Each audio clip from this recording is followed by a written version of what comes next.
네, 이제 17번째 채무 두 번째 시간입니다. 지난 시간에 채무 계정 중에서 유동성 장기 부채 그리고 이제 부가가치세 예수금이라는 계정도 일단 이미 잠시나마 이제 채무 계정이라는 걸 봤죠. 자, 이번 시간에는 뭐 예수금 시험에 많이 등장할 수 있고요. 선수 수익과 미지급 비용을 보는데 선수 수익과 미지급 비용은 손익과 관련된 발생주의에 의해서 처리하는 결산 시 매우 많이 등장하는 계정 과목이에요. 결산 수정 분기할 때 많이 나옵니다. 그래서 회계 처리하는 것들을 좀 자세하게 잘 연습해 놓고 학습 정리로 마무리를 해보겠습니다. 우리가 회사가 기업이 어떤 개인에게 대가를 지불하게 되죠. 어떤 소득을 지급해요. 개인에게.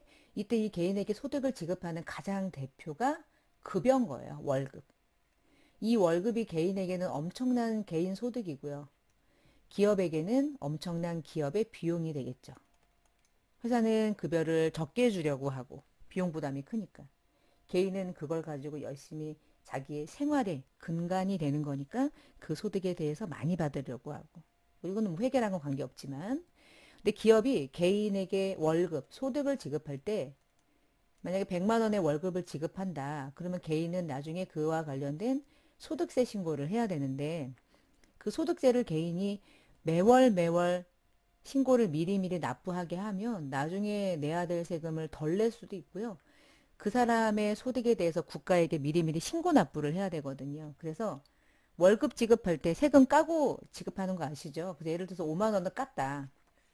그래서 이 직원에게 95만 원만 지급했다. 그러면 급여는 실제로는 100만 원인데 현금으로는 95만 원을 준단 말이에요. 그러면 그 나머지 5만 원이 뭐냐?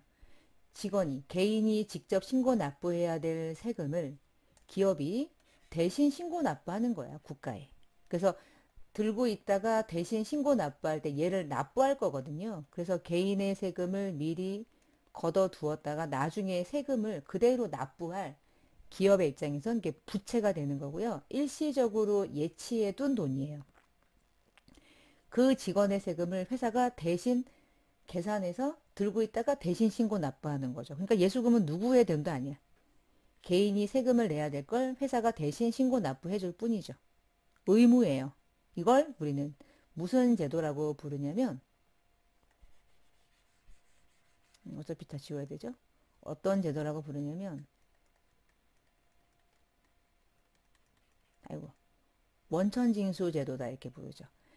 소득을 지급할 때 원천적으로 세금을 징수해 버리는 거예요. 그래서 원천징수. 소득을 지급할 때. 그래서 대부분 가장 많이 나오는 게 이제 급여입니다. 급여 지급할 때 원천 징수한 걸 예수금이라고 걸어뒀다가 다음 달에 신고하는 거야. 10일에. 그러면 이제 예수금은 종업원이 내야 될 걸 회사가 대신 내주는 건데 그게 이제 대표적으로 소득세하고 지방소득세.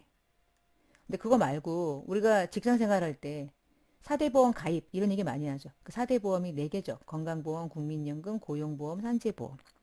근데 원래 이 4대 보험은 근로자가 뭔가 복지 후생 차원에서 이제 지원받는 거기 때문에 근로자 본인이 부담을 해야 되는 게 원칙이지만 직장 생활을 하는 근로자들은 회사가 50%를 내주고 나머지 50%만 근로자가 부담을 해요.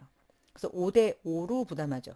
건강보험료 같은 경우에 만약에 건강보험료를 내가 10만 원을 이 근로자가 내야 된다. 그러면 회사가 5만 원을 내주고요. 나머지 5만 원만 근로자에게 부담시켜요. 예를 들어 국민연금도 5대 5로 내요. 고용보험은 딱 5대 5는 아니지만 그냥 개념상 5대 5. 산재보험만 근로자가 부담하는 게 없죠. 그건 다 회사 부담. 그러면 이때 이 근로자가 부담해야 될 5대 5 중에 이 5. 이 5만 원은 나중에 건강보험료 납부할 때 회사가 낼 때 회사가 내주는 거 말고 근로자가 부담해야 될 그 5만 원을 걷어내기 어려우니까 급여 줄 때 세금 깔 때 같이 까는 거야, 같이. 그래서 근로자가 부담하는 모든 4대 보험과 소득세, 지방소득세를 포함해서 기업은 일시적으로 까서 들고 있다가 대신 신고 납부할 거를 토탈로 묶어서 예수금이라는 이름으로 처리를 하고 있어요. 그 예수금은 아주 시험에 많이 나올 수 있는 문제죠. 그래서 예를 들면 급여를 지급할 때 일단 예수금을 걸어놔요. 그랬다가 이 안에 이 안에는 소득세랑 지방소득세도 있고요. 건강보험도 있고요. 국민연금도 있겠죠. 그럼 들고 있다가 소득세는 그냥 그대로 예수금으로 징수해 두었던 걸 그대로 드러내서 현금 등으로 납부하면 되는데 건강보험은 요 예수금 안의 건강보험은 전체 부담해야 될 돈 중에 50%고 나머지 50%는 회사가 대신 내주는 거죠. 지원해주는 도로. 그래서 어떻게 회계 처리가 일어나냐면 이 안에 건강보험이 예수금으로 납부될 때 그 나머지 50%를 회사가 내주는 걸 복리후생비라는 이름의 비용 처리래요. 50%는 예수금은 그러니까 근로자가 부담했던 예수금 안에 있는 근로자 부담분이고 나머지 50%는 납부하는 날 회사가 비용 처리를 해버리는 거죠. 건강보험은 그렇게. 그럼 국민연금도 50%만 근로자가 부담하고요. 예수금 안에 있는 국민연금은 근로자 부담분. 나머지 50%는 회사가 내주는데 건강보험이랑 국민연금하고 이렇게 구분을 하는 거를 좀 좋아해서 건강보험료를 회사가 내주는 50%는 비용 처리할 때 복리후생비를 처리하고요.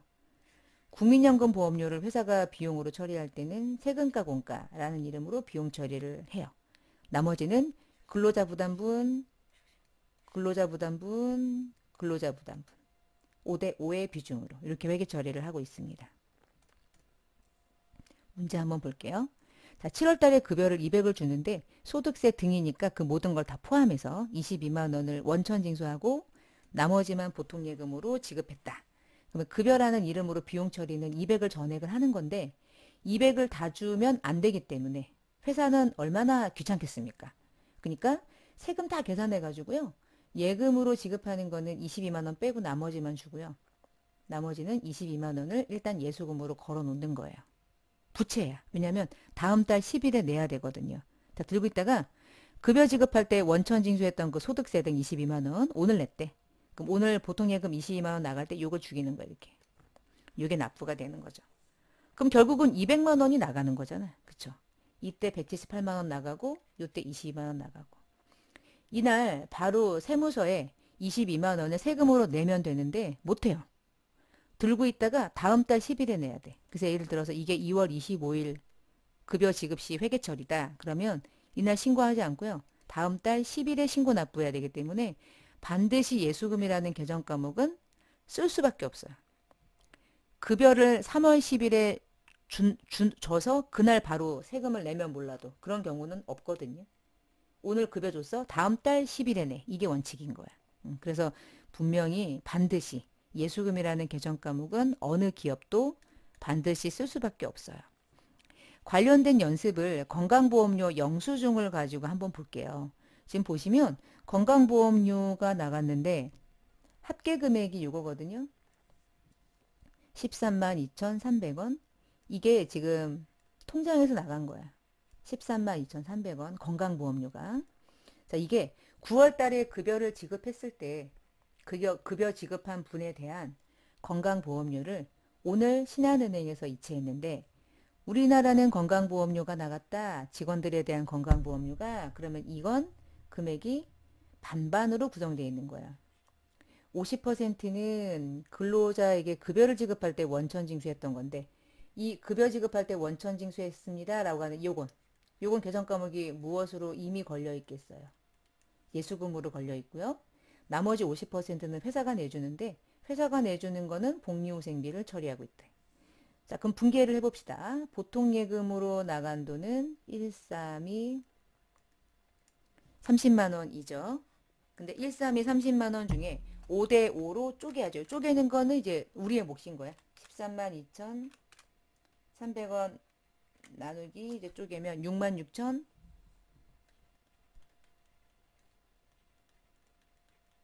150원씩 쪼개서 66,150원은 근로자에게 원천 징수할 때 걸어두었던 예수금이 그대로 50%는 직원이 부담했던 거 예수금으로 걸어놨던 게 까이고요.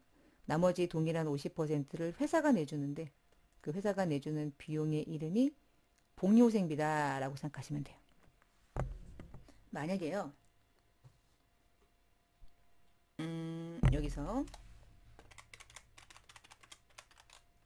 여기서 이게 건강보험료가 아니라 세금 국민연금이라면 요 건강보험료가 국민연금이었다면 이 중에 뭐만 달라지냐면 복리후생비를 세금과 공과로 바꾸시기만 하면 돼요. 근로자 부담분인 예수금은 동일하고요. 그 다음에 여기서 이제 뭐 질문하실 수 있다면 건강보험료를 낼 때는 장기 요양을 포함해서 내고요. 얘하고 얘는 뭐 구분하지 않아요. 합쳐서 인식하시면 되는 거예요. 5대5 딱딱 나눠가지고 이렇게 하시면 되고요. 자, 그럼 이제 두 번째 선수 수익을 좀 볼게요.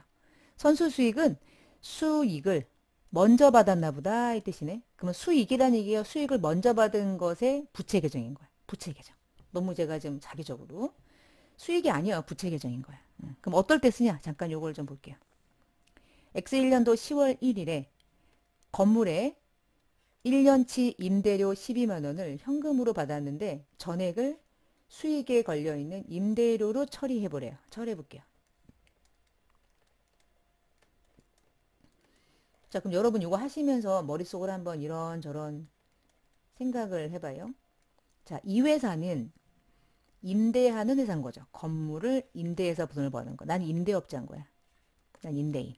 그럼 돈을 건물을 임대하는 사람은 뭐로 돈 벌어요? 임대해서 임대료 가지고 돈 버는 거죠. 이 임대료가 뭐야? 수익이야.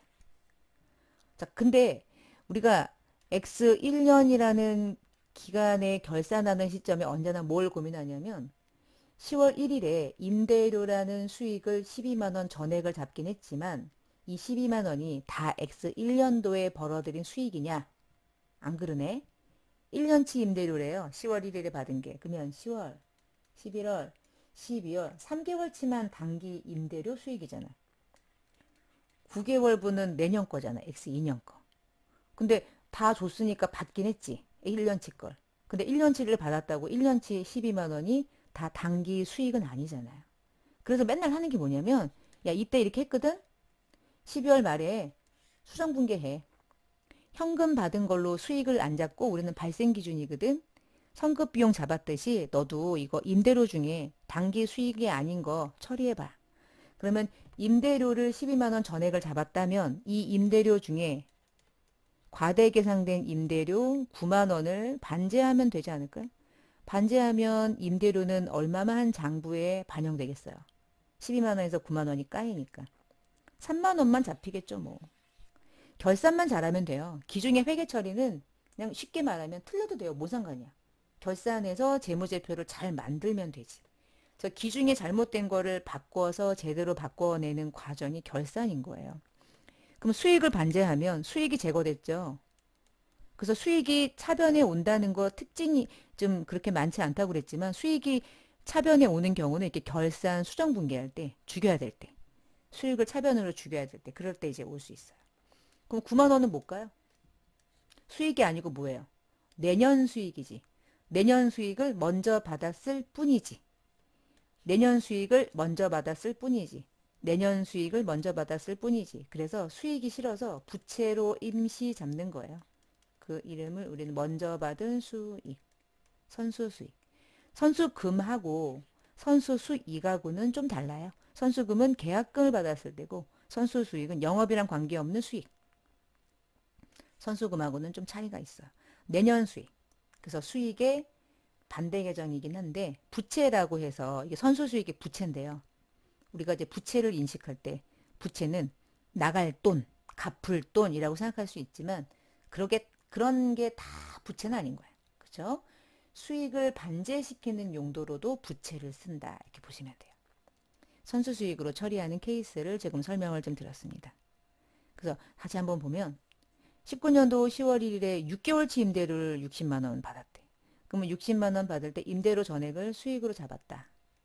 그러면 60만 원이 6개월치면은 10, 11, 12, 3개월치는 단기 거고 나머지 3개월치는 차기 건데 이렇게 차기 거를 전부 다 수익으로 잡는 게 틀렸다면 그거 언제 하면 돼요? 결산 때 하면 돼요. 아직 경과 안 된 임대료가 30이 있잖아. 이렇게 생각하면 더 쉽고 상대방이 임차인이잖아. 나간다고 그러면 어떡하지? 나간다고 그러면은 12월 말에 만약에 나간대. 내년에 안 산대. 그럼 돌려줘야 될 거 아니야. 그러니까 임대료가 반대되고요. 그와 대응되는 부채 계정인 선수 수익으로 처리된다. 이렇게 보시면 돼요. 수익이 중요해요? 선수가 중요해요?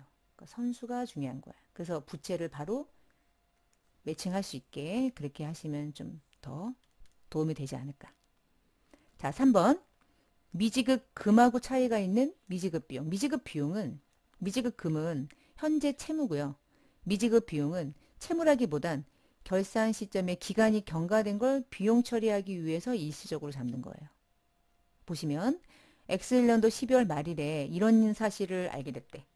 단기차입금 1억에 대해서 차입금이 등장했다. 단기차입금 여러분, 차입금이라는 말은 동시에 어떤 걸 나중에 수반하게 돼요. 이자 비용을 지급하게 되는 게 수반사항이죠. 돈을 빌렸다. 그럼 상대방이 원하는 게 뭐야? 이자. 나도 이자를 줘야 되지. 그게 기본인 거야. 통상적으로. 그래서 이게 보시면은 이자를 줘야 되는데 기말에 수정분개를 하라는 게 무슨 말이냐면 이거를 이자 비용으로 인식을 해야 되는데 아래 보면 10월 1일부터 내년 9월까지 1년이라는 기간 동안에 단기 차입금을 이제 발생시켰는데 연이자는 12%고 이자는 만기 때 준대요. 그러면 전체 이자는 12만 원이라는 뜻인데요. 그 12만 원 중에 X 1년도는 몇 개월만 이자가 발생된 기간이 이 안에 속해 있어요. 10, 11, 12, 3개월치죠. 그럼 3만 원이죠. X 2년은 9개월이라는 기간이 경과된 9만 원의 이자가 X 2년도의 이자인 거거든요. 그래서 3개월치 3만 원만 단기 이자이고 내년 이자는 9만 원인데 아직 나간 것도 아니야. 나갈 필요도 없어. 그치만 나는 잡는 거예요. 왜냐하면 X1년도 재무제표를 만들 때 12만 원 전액이 아닌 단기분 이자 3만 원은 이번 연도에 발생된 이자이긴 해.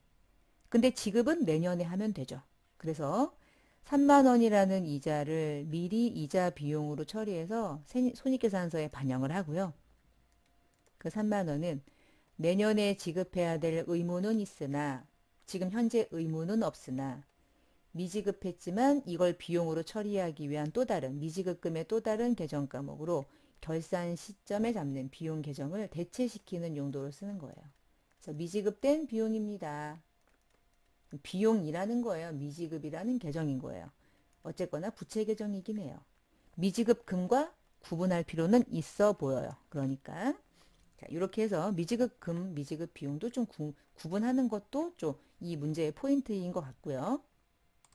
쉽지 않습니다. 그쵸? 이런 계정들이 많은 문제를 이제 실제 프로그램에 들어가서 나중에 기출문제를 풀면서 다양한 문제를 많이 접해보는 게 일단 가장 관건인 것 같아요. 다시 볼게요. 19년도 6월 1일에 1년 만기 차입금 100만 원을 예금으로 이제 이체는 했어요. 그리고 연이자가 6%인데 월할로 계산을 하래요. 그리고 만기 때 이자를 준대요. 그럼 만기 때 이자를 주는 거지만 2019년도 결산 시점에 6월 1일부터 기간이 경과된 분에 대해서는 단기 이자를 인식할 필요가 있는 거죠. 그래서 보통 예금으로 100만 원이 들어오면서 차입했던 금액 중에 이번 연도 결산 시점에 속한 이자를 구해보는데 3만 5천 원이 나온 계산 방식을 한번 해보면 100만 원의 6%가 연이자죠. 6만 원. 근데 그 중에 우리는 12개월 연이자 중에서 몇 개월이 단기분 이자인지 볼게요. 6월부터 계산을 해보면 6. 그러면은 5개월 빼고 나머지 7개월분이라는 기간이 당해년도 이자라고 보이는 거죠. 그래서 6만 원에서 3만 5천 원만큼이 단기분 7개월이라는 기간의 이자인 거고요. 7개월 나온 거 아시겠죠? 6월 1일이고 만기가 1년이니까 6월, 7월, 8월, 9월, 10월, 11월, 12월. 그리고 내년이 1월부터 5월 이렇게 가는 거예요. 단기는 7개월, 내년은 5개월. 이자는 이때부터 이때까지의 이자가 지급 만기가 되는 시점에 이자가 지급은 되지만 기간이 경과될 때마다 이자는 계속 발생되는 거니까 2019년도에 속한 이자 7개월분은 잡아야죠. 결산 때 잡으면 돼요. 그래서 이자라는 비용을 3만 5천 원을 미리 잡고요. 미지급금은 좀 어색한 거예요. 왜냐면 미지급금은 오늘 당장 갚을 돈의 의미고 미지급 비용은 기간 경과된 걸 비용으로 처리할 뿐이고 미지급된 거는 맞는 거고요. 그때 쓰는 별도의 부채 계정. 미지급 비용도 시험에 아주 많이 나오는 개정 과목의 하나 이해하시면 돼요. 네, 그러면 방금 전까지 공부했던 개정 과목까지 포함해서 기타 채무 전체 기출문제 유형별로 간단하게 문제를 한번 풀어볼게요. 자, 여기 보시면은 대한백화점은 상품 100만 원을 매출했대요. 그리고 대금 중에서 70만 원은 백화점이 발행했던 상품권으로 결제를 받고 나머지는 현금 받았대요. 자, 여러분이 이제 상품권을 하나를 70만 원짜리를 들고 있고요. 백화점에 물건 사러 갔는데 내가 사고자 하는 백화점의 물건이 100만 원짜리인 거예요. 그러면 상품권으로 일단 70만 원 결제하고 여러분이 가지고 있는 현금으로 30만 원 결제를 하고 물건을 사오는 거죠. 이게 백화점에게 매출이지 않겠어요? 그래서 백화점은 상품권을 파는 순간 수익이 아닙니다. 백화점은 상품권을 판매하는 순간 선수금인 거예요. 그래서 일단 1년의 회계 처리를 한번 상상해 보면 상품권을 판매하는 순간은 선수금으로 인식을 해요. 그리고 상품권은 무조건 현금으로밖에 여러분이 구입할 수 없죠. 그러니까 현금 장사하는 거예요. 그랬다가 상품권이 회수되는 날 드디어 물건이 상대방에게 인도되는 거겠죠. 그래서 매출은 100만 원이 잡히고 선수금 받았던 거 이제 대체가 되고요. 백화점의 입장이죠. 나머지는 현금으로 30만 원을 받는 형식입니다. 그러니까 상품권을 판매하는 순간은 이게 선수금이라는 무슨 계정을 처리하냐면 이게 부채인 거죠. 부채. 수익은 물건이 상대방에게 인도되는 순간 전체가 수익이 잡히는 거예요. 지금 아래쪽에 제가 회계 처리한 이 답을 찾는 거죠.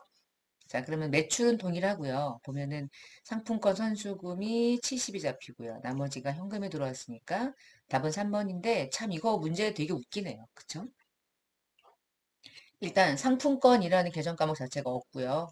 예수금 아닌 거고요. 그리고 가수금 아닌 거죠. 이렇게 해서 답을 그냥 뭐 눈 감고 찾는 거네. 글씨만 읽으면. 근데 회계 처리는 이제 이 문제가 이렇게 나왔으니까 이날의 문제를 물어볼 수도 있는 거니까 연결해서 잘 정리해 놓으시면 좋겠네요. 두 번째, 회계 처리할 때 차변에 들어갈 말을 찾아보래요. 사원의 김대리가 제주도로 출장 가기 위해서 여비 계산비 10만 원을 현금으로 지급했대요. 현금 나가고요. 출장비를 먼저 지급했을 때 우리는 통상적으로 무슨 일을 많이 적는다고 그랬죠? 가지급금 많이 적는다고 그랬죠? 답은 4번 이렇게. 자, 어렵지는 않은데 기본적인 계정들에 대한 걸 이해만 한다면 쉽게 문제를 푸실 수 있는 시험의 자격증이에요. 자, 두 번 또 그 다음 페이지 옳은 설명을 찾아봅시다.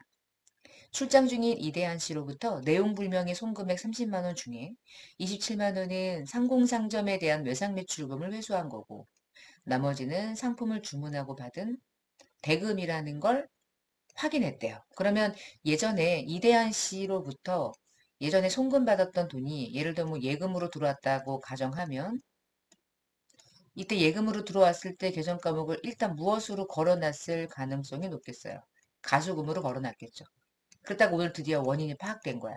가수금은 반제하고 가수금에 대한 원인 중에 외상매출금으로 받을 돈 일부가 들어오고요. 나머지는 상품을 주문하고 받은 대금이었대. 그러면 주문하고 받은 대금은 다 뭐예요?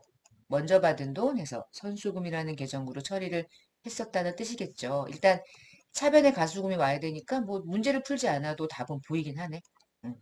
뭐야 이거? 기출문제인데? 이런 식이네. 합격할 수 있겠어요. 자, 다음 거래 분기에서 공통적으로 사용되는 계정 과목은 무엇일까요? 사원에게 출장을 명하고 여비 계산비를 지급했대요. 가지급금으로 잡았었겠죠? 출장 갔다 와가지고 5만 원은 반납하고 나머지는 그러면 썼단 얘기죠? 그러면 이 두 거래에 동일하게 사용되는 계정 과목이 가지급금 지급했다가 가지급금 정산되니까 얘도 있고 얘도 있고 답은 가지급금 이렇게 찾아보는 문제였습니다. 그쵸? 실제 기출문제가 어떻게 나올지는 그리고 또 기출문제 유형이 전산회계 운용사 같은 경우는 2021년부터는 정기시험이 폐지됐기 때문에 기출문제 자체가 외부에 이렇게 유출되지를 않아요. 그래서 대부분 이제 모의고사 중심으로 시험을 보셔야 되거든요. 다음은 가구를 판매하고 있는 회사에 7월달 한 달에 거래래요. 붕괴한 것으로 옳지 않은 것을 고릅시다. 자, 7월 1일자 보고 밑에 붕괴 확인하고 하면 되겠네요. 사무실이 사용할 컴퓨터 한 대를 30만 원에 구입했대요. 외상으로. 비품 샀네요. 30. 근데 이 외상은 사용할 컴퓨터다 보니까 주된 상거래와 관련된 외상 매입이 아니고요. 주된 매입이 아닌 기타 채무 계정으로 가야 되니까 미지급금 갈아야 돼요. 옳지 않는 걸 찾는 거였죠? 요건 맞았어요. 7월 10일자 위 컴퓨터 대금을 현금으로 결제했대요. 미지급금 사변으로 만지하면서 현금 나간 거니까 이것도 맞는 문제네요. 7월 15일자 한국건설에 가구 50만 원을 외상으로 팔았대요. 자, 여기서 이 회사가 어떤 회사인지를 봐야겠다. 우리는 가구를 파는 회사야. 그러면 가구를 팔았다는 얘기는 매출이란 얘기죠. 그리고 이건 외상 매출금으로 잡아야죠. 그러니까 이 회계 처리는 매출이 잡히고 외상 매출금이 잡혀야 돼. 근데 비품을 매각하고 이게 외상 채권이지만 기타 채권이 미수금으로 처리된 건 얘가 매출되면서 기타 채권으로 처리된 것 같은 그러니까 주된 거래라고 보지 않은 거죠. 이게 틀린 거네요. 답은 3번이고 마지막 7월 20일자 취득원가 100만 원의 토지를 영업에 사용하고 있었대요. 취득원가 토지를 120에 처분하고 대금 중에 50은 현금, 나머지는 다음 달이 돼. 자, 일단 그러면 영업에 사용하고 있었던 토지는 이 자체가 상거래상의 상품 같은 게 아니니까 토지라고 하는 자산이 100만 원이 소멸되고 받기로 한 금액이 120인데 이 중에 50은 현금 받았죠? 나머지는 다음 달이래요. 다음 달인데 외상이니까 외상 매출금 쓰면 안 되는 거래죠. 이 거래는 기타 거래죠. 왜냐면 상품을 판매하는 매출 거래가 아니니까 그러면 미수금을 걸어야지 맞아요. 기타 채권으로. 그리고 이 토지는 형체가 있고 영업에 사용하기 때문에 이 토지를 어떤 자산으로 회계는 분류해 놓냐면 유형자산으로 분류했어요. 그래서 이 자산은 유형자산 처분 이익으로 20만 원 손익을 인식해요. 자, 일단은 답은 3번이 틀렸고, 자, 이 문제를 풀 때 이런 좀 우리가 공부하지 않았던 것들이 등장하는 건 지금 이 시점에서 얘가 틀린다고 전혀 문제가 되지 않아요. 뒤에서 유형자산 편을 공부하고 나면 다시 한번 정리가 되는 거예요. 그러니까 지금 기출문제는 여기까지 공부한 것들을 다 이해하기 위한 거다라고 할 수가 없는 이유가 공부하지 않은 것들도 등장해요. 비품 이런 거요. 비품 뭐 제대로 공부한 거 아니죠? 뒤에서 공부할 거니까. 일단 미수금을 어떻게 쓰고 미지급금은 언제 쓰는지를 이해하는 과정에서 이런 것들이 자꾸 등장하는 거니까 너무 개의치 마시고 이런 거 나중에 공부할 건데 어쨌거나 이게 미수금이 잡히면 안 되는 매출 거래니까 비품은 틀린 거야 정도를 이해하실 수 있으면 충분해요. 자, 그다음 바르게 분개한 걸 찾으래요. 출처를 알 수 없는 25만 원이 보통예금으로 들어왔대요. 보통예금 들어온 건 동일하고 알 수 없는 금액이 들어왔을 때 거는 유일한 이름 중에 하나가 가수금이죠. 답은 4번 이렇게 하시면 되겠습니다. 자, 이번 시간까지 해서 이제 기타 채무까지 봤는데요. 조금 어렵게 느껴질 수도 있지만 뭐 요 정도 수준에서 여러분이 충분히 학습하시면 문제 없이 시험을 잘 준비하실 수 있을 것 같아요. 자, 마치고요. 다음 시간에 뵙겠습니다. 감사합니다.